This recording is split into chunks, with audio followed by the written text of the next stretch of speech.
Hi friends, Jen here with Serenity Hill Farmstead. Today I want to talk about salve making. If you didn't check out my video at the beginning of the week, I will link it in the description box below, but that was all about herbal gifts. I talked about 5 different herbal gifts that you can make for the holiday season, and this one is probably one of my favorites just because there's so many different ways that you can make it. There's so many different things you can do with salves, and also another little shameless plug here. If you haven't gotten my 50 herbal recipes to stock your home apothecary ebook, it is currently on sale. So that has 10 different salve recipes in it for all sorts of different things. So definitely go check that out if you're interested in that too. The link will be down below. It is only on sale until December 10th. So if it's after that time, sorry, it's the regular price, but it's not super expensive. So you should definitely still go check it out. So like I said, making salves is a super simple thing. These are all of the ingredients that I have here that I am using today. I am making a very simple comfrey and lavender salve today. I have comfrey infused oil, which actually I can move this now. I have comfrey infused olive oil here. I have got beeswax pellets. I am using these today. Normally I use beeswax from our hives, but I'm using this just because I still have this, and this is good organic beeswax, and there's absolutely nothing wrong with it. But I wanted to show you that you can get beeswax in pellet form. It's just these tiny little pellets. They're tiny little, almost like little beadlets. And I like, if I'm going to purchase it, I like getting it like this just because it's easier to melt down. So I like to use just a plastic bowl. I used to do like the double boiler thing, and I have a pot. And if I'm doing something that is a lot of melting, and it takes a lot of time, and I'm doing something in bulk, which, you know, I do. But for the purposes of this kind of video, I'm just going to use a plastic bowl that I can throw away and just melt it in the microwave.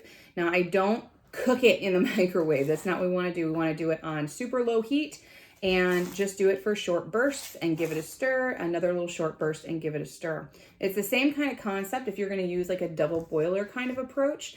You want to do it on low heat and just kind of keep stirring. Don't let it just sit until it's completely melted. Stirring it around helps kind of disperse the heat a little bit and melt it down faster.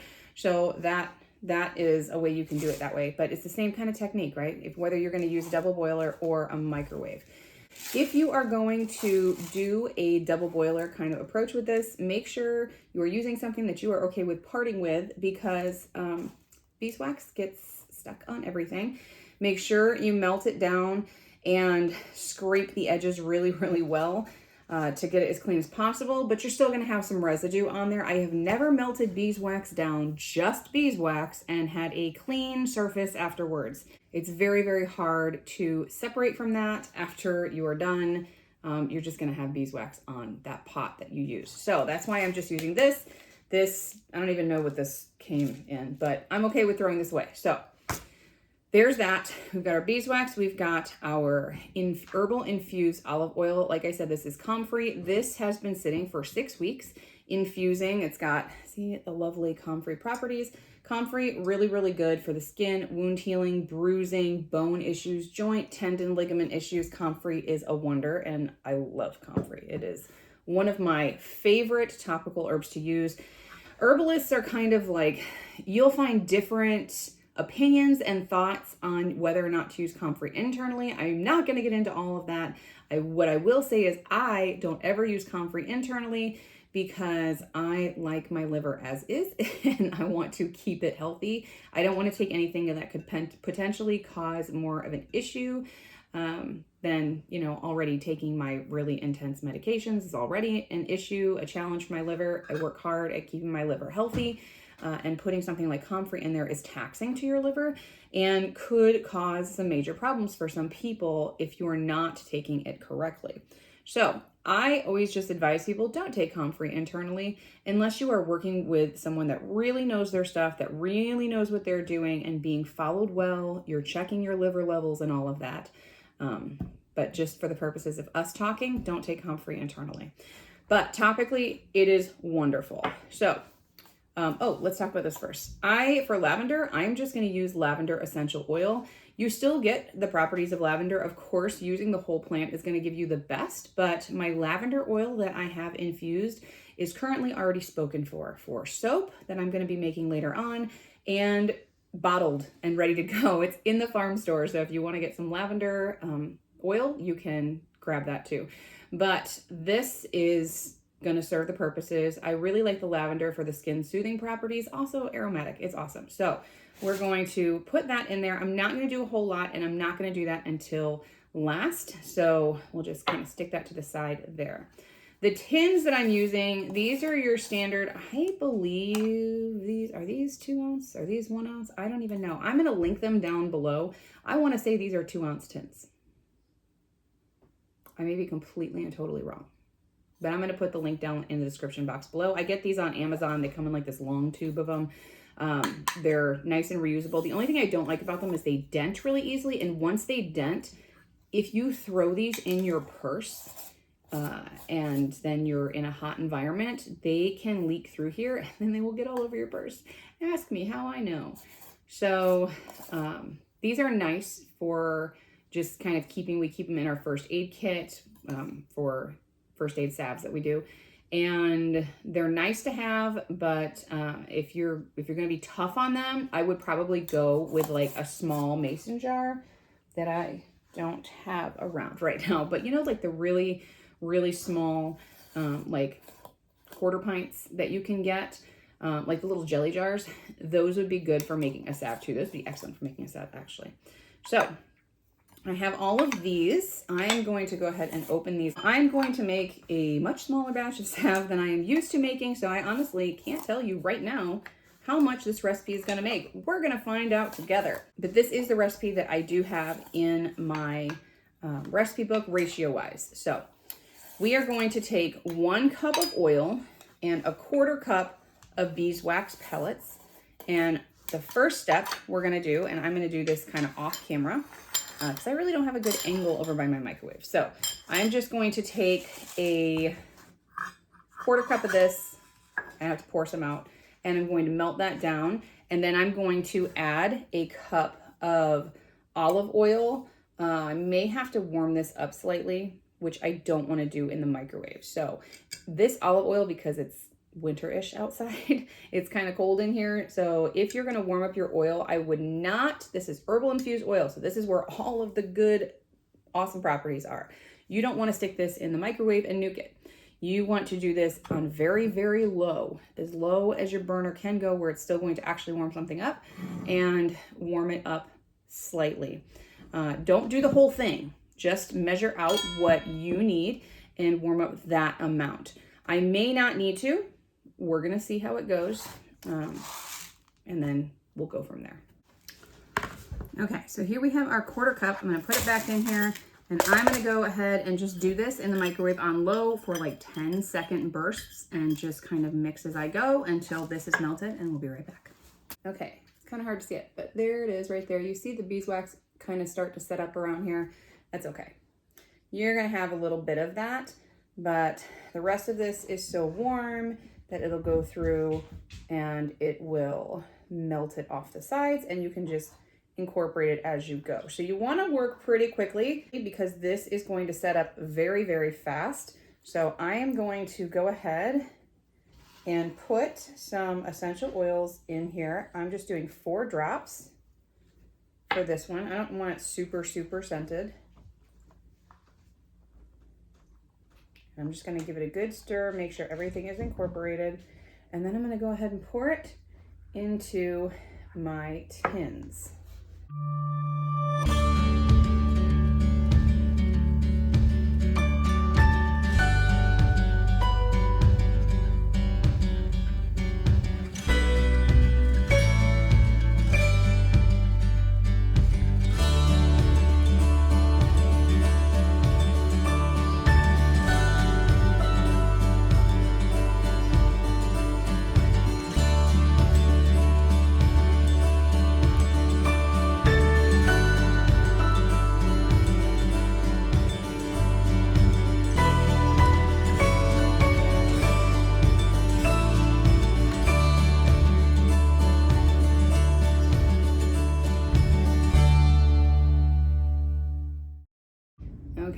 to wait for the train to go by, but we got to kind of move quick here.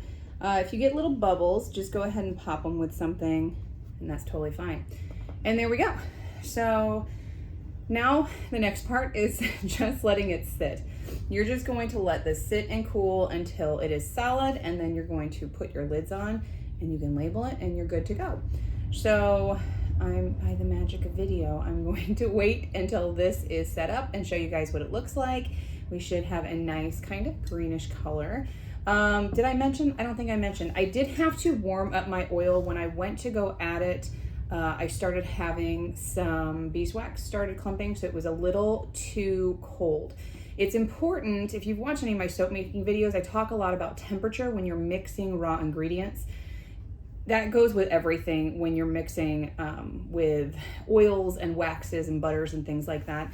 If you don't have things close to the right temperature to, you know, they don't have to be exact, but they have to be very close to the right temperature, then you're gonna have like your butter or your waxes, those are going to harden up when you add your oils. And I added a little bit of it and started having that. So I went ahead and warmed up my oil and then got things at a better temperature, mixed the rest together, and then we poured. So I had to move kind of fast with it though, so didn't get it on camera, but super simple process.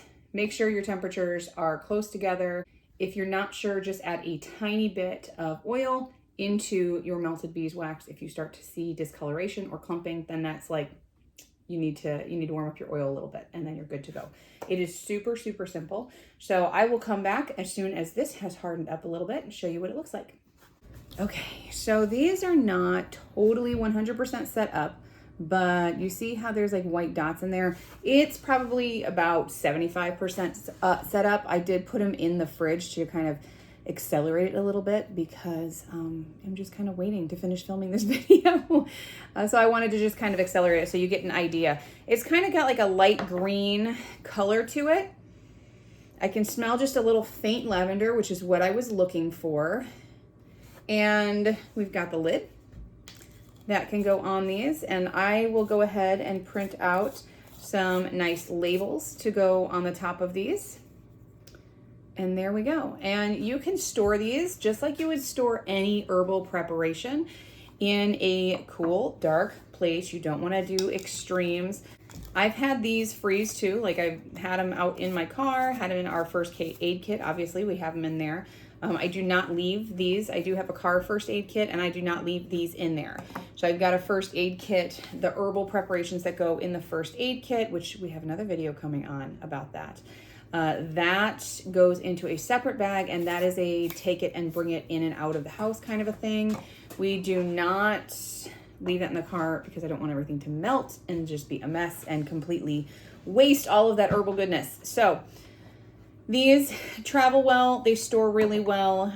Salves, they're good for, I mean, I've never really had one go bad before because we use them.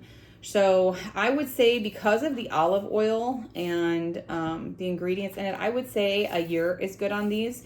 And then after that, if you notice any kind of smell or like the texture's really off or anything, which again, I've never had happen either, because we use them, then just go ahead and toss it and make a new one. It's a very affordable thing that you can make. We've got our infused herbal oil. Again, I infuse this for 4 weeks. There is a fast way that you can do this, which I will go over in another video, like in the details, but basically it involves taking your herb, filling it up with your carrier oil of choice, and then sticking it in a crock pot that has water in it and letting it go on low for 4 to 6 hours, and it'll infuse. Now, is it going to be the higher quality of herbal infused oil that this would be, that naturally sat and naturally infused over the course of a month? No. But is it still going to work, and will it work in a pinch? Yes, it will. So you could do that, and that way you'll have your herbal infused oil. If you're kind of on a time crunch and you want to have this made for someone and you don't have time to wait, then you can utilize the crock pot technique. There is a lot of information out there that people are sharing about just cook it in a crock pot, like just put all the ingredients in there in the crock pot. I wouldn't do that because then it's more heat going at them and you can damage the properties. I like doing it this way because this kind of mimics a double boiler method. That's why I like to do it that way. And I've also seen, oh, simmer them on the stove. Please don't do that. Please don't do that. It's so much harder to control your heat and the properties actually being there in the oil, and you have no way of knowing. It's not like, you know, you can check to see, okay, the properties are there before you go ahead and use it. You're just going to use it and realize this isn't doing much. It means you've scalded your herbs and the properties are not in it. So this would be idea number one. This is like the go-to. This is what you want to do for your herbal oils, is do the slow infusion. Second way is like mimicking your double boiler method with, you know, that crockpot infusion method with the water. But yeah, this is a super easy thing to do. I will put a link down below to the beeswax pellets that I got these from. I think these were off of Amazon, actually. So if you did enjoy this video, I'd appreciate if you gave a thumbs up, and don't forget to hit the subscribe button so that you can learn how to make herbal oils. And what else we're going to talk about? We've got some more really good information on tinctures coming. Also, if you really want to dive deeper on salve making, using herbal oils, all of the things you can do with herbal oils, like there's a ton of things you can do with herbal oils. Blending teas, what else are we doing? Blending tinctures and making more personalized herbal medicine. I have herbal winter workshops coming. They're actually launching on December 4th. So what is it? Today is December 1st. So on Monday, we are going to be launching our first winter workshop. They're super cheap. Winter workshops are $10 each. They are work at your own pace through our website. And then at the end of each month through December, January, and February, if you have purchased 1, 4, however many workshops you want to attend, there is a live YouTube event that we'll have here that is just going to be me and the customers that have gone through the workshops, and any and all questions you have, I am there to answer for you. So that'll be a private YouTube live event. The only way you can get access to that is by purchasing a winter workshop. So I'm super excited to put those out. So stay tuned for those. The best way, I will of course notify you guys on YouTube, but the best way to get notified of them going live immediately is to subscribe to my website, my newsletter. So all the information goes on that. And if you're on my email list, I do not spam you. I'm not that kind of emailer of blogger that I'm going to constantly bombard you with emails. I send out one a week. And then if there's anything special happening, like the winter workshops, then I will send out an extra one. But that doesn't happen too often. So those are it. I hope you guys enjoyed this video. Thanks for hanging out with me, and I'll see you in the next one. Bye.